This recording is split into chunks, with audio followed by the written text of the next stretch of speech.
इसको लेकर तो ये फिल्म बैन होनी चाहिए थी पाकिस्तान में और ये बैन हो जाती जैसे बेबी हुई थी बैन पाकिस्तान में। हमारी फिल्म इंडस्ट्री मेजॉरिटी जैसे हमने वार बनाई, इंशाल्लाह आगे भी कुछ ऐसी फिल्म्स प्लान्ड हैं जिसमें कि हम दिखाना चाहते हैं रियलिटी बेस्ड। ये तो उन्होंने एक फिल्म बनाई ना जो वो एंड पे उनके ट्रेलर के लिखा हुआ है कि story that you wish was true. हम तो ऐसी फिल्में बनी भी हैं और बना भी रहे हैं जहां पे एक्चुअली जो रॉ का किरदार है पाकिस्तान में, दहशतगर्दी खासतौर पे बलूचिस्तान ट्राइबल एरिया, टीटीपी के लिंक्स रॉ से मिलते हैं, शिया सुन्नी फसाद के लिंक्स रॉ से मिलते हैं। उनके ऊपर काफी ड्रामे भी बनते हैं, काफी फिल्म्स भी बनती हैं और आगे भी इंशाल्लाह बनेंगी और बननी चाहिए। और अगेन मेरा ख्याल है कि अगला स्क्रिप्ट हमें स्वामी असीम आनंद टाइप कैरेक्टर्स पे लिखना चाहिए कि हम भी जाकर समझौता एक्सप्रेस का। That's very interesting. मैं जरा रऊफ क्लासा साहब को लेके आऊं। रऊफ क्लासा साहब, आपने ये सारी गुफ्तगू सुनी और आप बहुत शौक से फिल्में भी देखते हैं, आप इसको कैसे देख रहे हैं? सकाफती जंग वाकई इस तरह से हो रही है, battle for hearts and minds, और जैसे हाफिज सईद साहब ने कहा कि जहन साजी की जा रही है, इंडिया में भी हो रही होगी, यहाँ पे भी आप सॉफन अप करते हैं टारगेट्स? अर्शद, ये बड़ा जो टॉपिक है आज का बड़ा मुश्किल टॉपिक है, क्योंकि यहाँ पे हीरोइज्म करना, अपने मुल्क से मोहब्बत करना, अपनी हुब्बुल वतनी के दावे करना, ये पॉपुलर सेंटीमेंट है, बिकता है और हर कोई बल्ले बल्ले भी करेगा, वाह वाह भी करेगा। तो मेरी ख्वाहिश थी कि मैं आज ना आता आपके शो में। अब आपके क्योंकि शो था, डर भी है आपसे, खौफ की वजह से आगे नहीं ऐसी है आप, क्योंकि उसकी रीजन है आप एक इंडिपेंडेंट सहाफी भी हैं, लिखते भी हैं, किताबें भी आपने लिखी और फिल्में भी देखते हैं, इसलिए ये चीजें आपको मजबूर करते हैं, जो चीजें बता रहे हैं कि आप थोड़ी सी खुल के बात करें। जो चंद लोगों ने डिफाइन कर देना अपने हुब्बुल वतनी को, एक उन्होंने दायरा बना लिया है, जो उस दायरे से बाहर निकलेगा वो गद्दार भी हो सकता है, वो राह का एजेंट भी हो सकता है, वो पाकिस्तान का मुहिब्बुल वतन भी नहीं हो सकता। ये पाकिस्तान इतनी खौफजदा हमने सोसाइटी बना दी है, थोड़ी सी बात हो जाए किसी का मजहब खतरे में है, किसी का ईमान खतरे में है, किसी की सकाफत खतरे में है, इतने खौफजदा मेरा ख्याल है लोग दुनिया के किसी और हिस्से में नहीं रहते जो पाकिस्तान में रहते हैं। डेली बेसिस पे फतवे आते हैं, डेली बेसिस पे चीजें बैन होती, मतलब यूट्यूब पे इन्होंने बैन करवा दी, वो सऊदी अरब में बैन नहीं है जहां से इस्लाम आया था। हमारा इस्लाम खतरे में है। आप फिल्मों की बात कर रहे हैं, 3 फिल्मों के मैं आपको जिक्र कर दूं तो वहां पर क़यामत नहीं, कोई तबाही नहीं फिरी सर।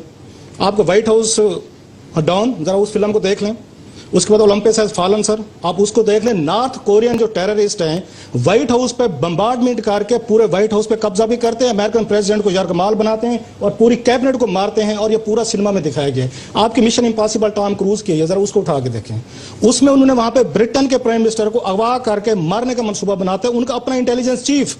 और ये मैंने भी वहां पे लंदन में देखे, उसमें 10 डाउनिंग स्ट्रीट के अगली उसमें गली में वो फिल्म दिखा रहे हैं। ये होते हैं आजाद कॉन्फिडेंट मुआशरे जिन्हें किसी से कोई खतरा नहीं होता कि आप ब्रिटेन के प्राइम मिनिस्टर को हाईजैक करना चाहते हैं, आप उनको अगवा करना चाहते हैं, वो कहते हैं करें। वो कहते हैं नॉर्थ कोरिया। कुछ ऐड इसमें करना चाहता हूं सर, बात सुन लें सर, आपके हुब्बुल वतनी का लेक्चर हमने सुन लिया, जरा 1 मिनट जरा सबर करें सर। इनसे पूछें, हमजा अली अब्बासी साहब जो बड़े इस पे बन रहे हैं, कि 1965 से लेके आज तक पाकिस्तान में इंडियन फिल्में बैन रही हैं, आगे जनरल मुशर्रफ के दौर में, आगे 2004 में शुरू। इन्होंने कौन से बड़े यहाँ पे ऑस्कर विनिंग मूवीज बनाई हैं? आपने गुज्जर बदमाश फलाना ठा, मतलब इतने इन्हें बुरे नामों से फिल्में बनाई हैं कि आप उसका अंदाजा नहीं कर सकते। आप कंपीट करें। आपकी इंडस्ट्री ने पाकिस्तान में यही कुछ किया कि आप हमें कंपटीशन ना करने दें।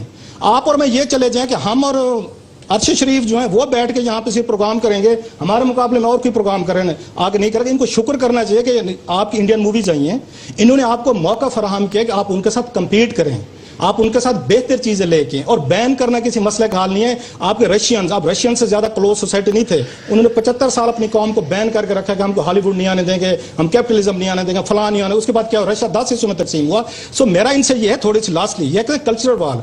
जी टीवी का बकायदा चैनल है, जी जिंदगी, जिसमें सारे पाकिस्तानी आपके ड्रामे दिखाए जा रहे हैं। आप अपने कल्चर को प्रमोट करें। उन्होंने आपको मौका फराम किया। और कल्चरल कोई स्टैग्नेंट चीज नहीं होती कि एक जगह रुक जाती है, उसके आप आगे नहीं हो सकते। इस पे डिबेट आगे लेके चलते हैं। मैं सिर्फ एक रिएक्शन ले लूं, फिर मैंने ब्रेक करनी है, आगे डिस्कशन करनी है। हमजा अली बात very quickly, if you like to respond to it. Market में कंपीट करें, बैन करा के अपनी फिल्में जबरदस्ती हमें ना दिखवाएं आप। सर नहीं, मैं कुछ इस बारे में कहना चाहूंगा, पहले ब्रेक ले लें फिर वापस आ सकते हैं। ये एक तो अपने लोगों की भी कंडीशनिंग होती है जो उनकी एक ऑडियंसेस हैं, और प्लस आपकी फिल्म जो है, और हॉलीवुड इसका सबसे बड़ा एग्जाम्पल है कि जो आप ओपिनियंस क्रिएट करते हैं वो अपनी फिल्म से करते हैं। रऊफ क्लासा साहब की ये बात मैं बिल्कुल एग्री करता हूं कि हमको भी एक सेंस ऑफ कंपटीशन में अपने काम पर फोकस करना चाहिए, अपनी फिल्म से इंडियननेस कम करके, वल्गैरिटी कम करके पाकिस्तानी सकाफत को उजागर करना चाहिए, जो कर रहे हैं हम लोग। तो रिक्वेस्ट ये है कि इस सकाफती जंग में या डिस्कोर्स में हम पाकिस्तानी जो हैं, कलासरा साहब, मैं, आप, अरशद शरीफ साहब, खावर साहब, जो पॉजिटिव्स हैं उनको इनकरेज करें. And I can name you a lot of positives. वार भी इसी मुल्क में बनी थी. शाह फिल्म आजकल चल रही है जो पाकिस्तानी बॉक्सर के ऊपर है, वो भी इसी मुल्क में बनी है. हाँ, कुछ फिल्में ऐसी हैं या कुछ ड्रामे भी शायद ऐसे हों या कुछ एड्स भी ऐसे हों जो नहीं बनने चाहिए. वो नेगेटिव्स हैं जिनको हमने मिलकर काउंटर करना है. लेकिन अगर आप नेगेटिविटी को इतना उछालेंगे हमारे मुल्क के अंदर कि जी नहीं हम तो सब ही गलत कर रहे हैं. एक फिल्म बैन की है सर, पिछले 4 फिल्में आई है उनकी इस साल इंडिया की जो हमारे सिनेमाज में लगी भी हैं. उन्होंने यह ब्लॉकबस्टर बिजनेस भी किया है. तो हमारे यहाँ ये ट्रेडिशन अब नहीं रहा कि हम उनको बिल्कुल बैन कर दें. राइट नाज़रीन, मैं हमजा अली भाई साहब यहाँ पे एक वक्फा. नाज़रीन, वक्फे के बाद जब दोबारा वापस आएंगे तो मेरे सामने वाली सरहद पे क्या हो रहा है, कल्चरल डोमेन में क्या हो रहा है, उस पर गुफ्तगू जारी रखेंगे.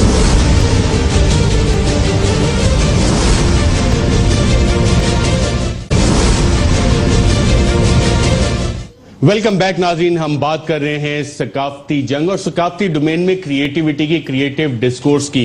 रऊफ क्लासा साहब, हमने बहुत सारे इंडियन लीडर्स की भी ये स्टेटमेंट सुनी थी जब एबटाबाद रेड हुआ कि हमें भी ऐसी ही रेड करनी चाहिए और हाफिज सईद के खिलाफ. अब वो चीजें इंडियन मूवीज में आके एको हो रही हैं. क्या इंडिया को ऐसे मैसेजेस भेजने चाहिए मूवीज के जरिए, और वो स्पेशली वो स्टेटमेंट्स जो उनके लीडरान पहले कह चुके हों? मेरा नहीं ख्याल वहां से जो अब इसमें आपका इशू डिस्कस करने वाला है कि इंडियन लीडरशिप के अपने में जो मसाइल हैं और पर्टिकुलर बीजेपी के. आप अगर कभी थोड़ी सी हिस्ट्री में जब बीजेपी के मोस्टली लीडर्स वो हैं जो पाकिस्तान से माइग्रेट करके गए, इनकी फैमिलीज अफेक्ट हुई हैं, उसमें राइट्स हुए थे. हाफिज सईद साहब का जो है, आप इनका अगर फैमिली बैकग्राउंड देखें तो हाफिज साहब जो है ये भारत से माइग्रेट करके आए थे और फसादात में इनकी फैमिलीज भी आके अफेक्ट हुई थी. सो मुकाबला जो अब दोनों साइड्स पे हो रहा है कि वो फैमिलीज जो हैं एक दूसरे के सामने आ रहे हैं, जिनके बच्चे, कजन, रिश्तेदार जो हैं वो माजी के फसादात में किसी न किसी वजह शिकार हुए हैं. उनके अंदर का जो गुस्सा है, एंगर है, वो किसी wounds of partition are still alive. तो हाफिज सईद साहब की फैमिली जो है वो इंडिया से आई है. बिल्कुल. उसमें सफर नदीम मांडवीवाला पाकिस्तान में बहुत बड़े फिल्म डिस्ट्रीब्यूटर भी हैं. नदीम मांडवीवाला, बहुत शुक्रिया हमें ज्वाइन करने का. मैं सिर्फ ये जानना चाह रहा हूं, जब किसी भी इस तरह की मूवीज बनती हैं दोनों साइड पे और फिर उन पे दोनों साइड पे बैन्स लगते हैं, तो फिल्म इंडस्ट्री पे इसका क्या असर होता है? अस्सलाम वालेकुम अर्शद साहब. देखिए, ये तो गवर्नमेंट की पॉलिसी दोनों तरफ जो है वो अगर बैन की कोई बात हो रही है तो ऑटोमेटिकली गवर्नमेंट की एक एजेंसी, आपकी अथॉरिटी बैठी हुई है सेंसर बोर्ड, और अगर कोई उनके कोड ऑफ कंडक्ट के खिलाफ कोई भी चीज आती है तो ऑटोमेटिकली वो गवर्नमेंट अथॉरिटी उसके ऊपर अपना डिसीजन देती है. And I don't think so there is anything wrong in that. उससे इंडस्ट्री पे कोई फर्क पड़ता है, असर होता है? नहीं, इंडस्ट्री पे असर किस तरह से, मतलब मुझे समझ में नहीं आया. उसके फाइनेंशियल्स पे, कोई बिजनेस पे या माइंडसेट लोगों का जो है उस पे कोई इफेक्ट्स होते हैं? नहीं, आई डोंट थिंक सो कि मतलब इस तरह का कोई फाइनेंशियल उसके अंदर कोई ऐसी चीज होती है, क्योंकि जब हम बाहर से फिल्में भी लेते हैं तो उसके अंदर एक चीज हम, ये तो हर कंट्री लिखती है कि if the censor board rejects the picture and if it is banned then automatically वो फाइनेंशियल इम्प्लीकेशंस जो है वो आपके ऊपर नहीं आती, क्योंकि वो इंटरनेशनल डिस्ट्रीब्यूटर भी समझता है इस बात को कि भाई अगर एक चीज चली नहीं या बैन हो गई तो उसके पैसे तो नहीं दे सकते. राइट. अगर फैंटम जैसी हम एक कोई मूवी बनाए तो वो इंडिया में चल सकेगी? वॉर की मिसाल दी हमजा अली अब्बास ने, वो वहां पे बैन होगी. इस तरह की हम मूवीज बनाए तो वहां पे वो एक्सेप्टेबल होंगी? Once again it is again their code of conduct कि जी उनका सेंसर कोड क्या कहता है, ऑटोमेटिकली वो उस हिसाब से उसको चेक करेंगे. बट अभी तक आपकी कोई पिक्चर इंडिया में बैन हुई नहीं. बिन रोए कुछ इलाकों में हुई है. खावर अजहर साहब, ऐसी बिन रोए जी ये गलत न्यूज है कि आपकी पिक्चर बैन हुई है. बैन नहीं हुई है, वो डिस्ट्रीब्यूटर्स ने ऑटोमेटिकली वॉलंटरली हटा ली थी. राइट. जी हमजा, आप कुछ कहना चाह रहे थे? जी जी, मैं यही कह रहा था कि ये दोनों पिक्चर्स, वार जो है उसका वो अनऑफिशियली बैन ही है वहां पे, और बिन रोय तो ऑफिशियली उन्होंने सिनेमाओं से उतार ली थी गिवन द थ्रेट्स. तो वेदर आप ऑफिशियली बैन करें या अनऑफिशियली उसको हटा देना तो और भी गलत बात है, शोइंग कि आपकी सोसाइटी कितनी इंटॉलरेंट है कि एक पाकिस्तानी फिल्म वहां किसी सिनेमा में लग ही नहीं सकती. राइट. खावर अजहर साहब से वेरी क्विकली, मेरे पास टाइम कम है. अरशद एक मिनट, फिल्म वहां नहीं लग सकती. जी टीवी ने पूरा पाकिस्तानी ड्रामों के लिए चैनल खोल दिया. ये क्या मसला है, मुझे जरा समझाएं जरा, ये क्या चीज है ये? ऐसी तैसी डेमोक्रेसी, ऐसी तैसी हिपोक्रेसी, ये इसी तरह चलेंगे मामला। जवाब दे दें जरा। ये हम इस पे एक पूरा प्रोग्राम अलग बनेगा। पूछता फिल्में बैन हो जाती हैं, हमारे ड्रामों का स्पेशल जी टीवी ने चैनल खोल दिया है। रऊफ क्लासा साहब,